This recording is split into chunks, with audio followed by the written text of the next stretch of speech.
Thalassery government ഹോസ്പിറ്റലിന് മുന്നിൽ block Congress കമ്മിറ്റിയുടെ ആഭിമുഖ്യത്തിൽ ഉപരോധ സമരം നടത്തി.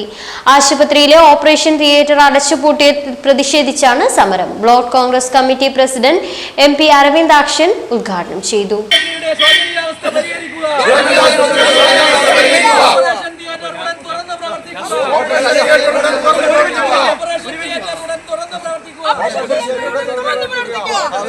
പല സ്ഥലങ്ങളിലും പല ആശുപത്രികളിലുമായി തിയേറ്ററുകളിൽ ഓപ്പറേഷൻ പ്രവർത്തനം നിലച്ചിരിക്കുകയാണ്.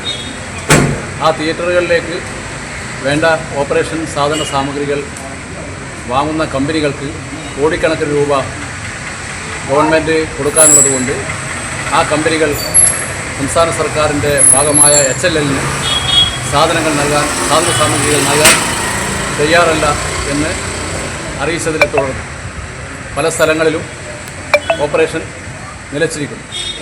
അപ്പോൾ അത്തരം ഒരു സാഹചര്യം കേരളത്തിൽ നിലവിലുണ്ടായിരുന്നത് മുൻകാലങ്ങളിൽ ഇത്തരത്തിലുള്ളൊരു പ്രതിസന്ധി കേരളത്തിലുണ്ടായിട്ടില്ല. മുൻകാലങ്ങളിൽ ഇത്തരം പ്രതിസന്ധികൾ വരുമ്പോൾ അപ്പോൾ ഗവൺമെൻറ്റുകൾ ഇടപെട്ട് ഇതിന് പരിഹാരം കാണാറുണ്ട്. പക്ഷേ ഇവിടെ ഇപ്പോൾ കാണുന്നത് എത്ര കാലം വന്നാലും എത്ര പ്രയാസങ്ങൾ ഉണ്ടായാലും അതിനെയൊക്കെ ആരോഗ്യവകുപ്പ് വളരെ മോശമായ രീതിയിലാണ് കൈകാര്യം ചെയ്യുന്നത്. ആരോഗ്യവകുപ്പ് മന്ത്രി ആ കാര്യത്തിൽ വലിയ വീഴ്ച വരുത്തിയിരിക്കുകയാണ്. Sushil Chandroth, Uchumal Sasi, KE പവിത്രരാജ, Rafi Haji, MP Sudheer Babu, KP രാഖിണി, A Sharmila, N Mohanan, U Siyad, Manoj നാലാംഘട്ടത്തിൽ, K Rameshan തുടങ്ങിയവർ സംസാരിച്ചു.